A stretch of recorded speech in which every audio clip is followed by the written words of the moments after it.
A renowned surgeon received an invitation to attend a global conference where he was to be honored for his achievements. He headed to the airport, ready for the trip.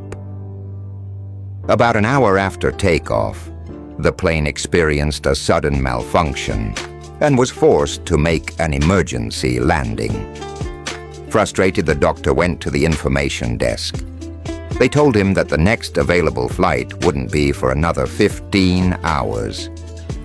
He said bitterly, "Even planes choose to break down on the day I'm being honored." An employee suggested he rent a car, as the city where the conference was being held was only 3 hours away by road. The doctor agreed and set off by car. As he drove, a violent lightning strike hit the road ahead. He stopped briefly but decided to continue despite the heavy rain and floods sweeping the area. After driving for some time, he lost his way and realized reaching the conference might no longer be possible. He spotted a small house by the side of the road. He walked up and knocked on the door. An elderly woman's voice called from inside. "The door is open." He entered and asked if he could charge his phone. She smiled sadly and said, "I was going to ask you to let me make a call. We've lived without electricity here for years. I'm sorry. I only have a little food. Please eat something to regain your strength." The doctor sat down to rest and noticed the old woman constantly praying beside a small child lying down. She was holding his hand and reading from a small paper. The doctor gently asked, "Prayers alone aren't enough. This child needs to be taken to a hospital." The old woman replied, "I will take him, but I'm waiting to make a very important call. This is my grandson. He lost both his parents, and he cannot walk because of a serious tumor in his spinal cord. I was told there's a specialist surgeon in a distant city, the only one capable of performing the surgery. But it's very expensive, and all I have in this world is this small house."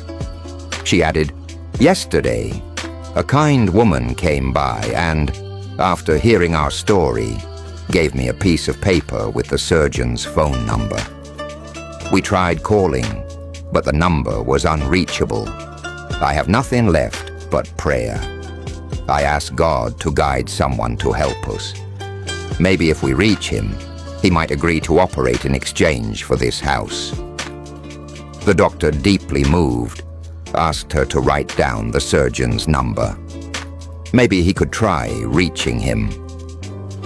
The old woman gladly wrote it on another piece of paper and handed it to him. He looked at the paper and froze. Then he began to weep. It was his own number. At that moment he realized the old woman's prayers had delayed the plane, brought the lightning, and made him lose his way. Also, God could guide him to her doorstep.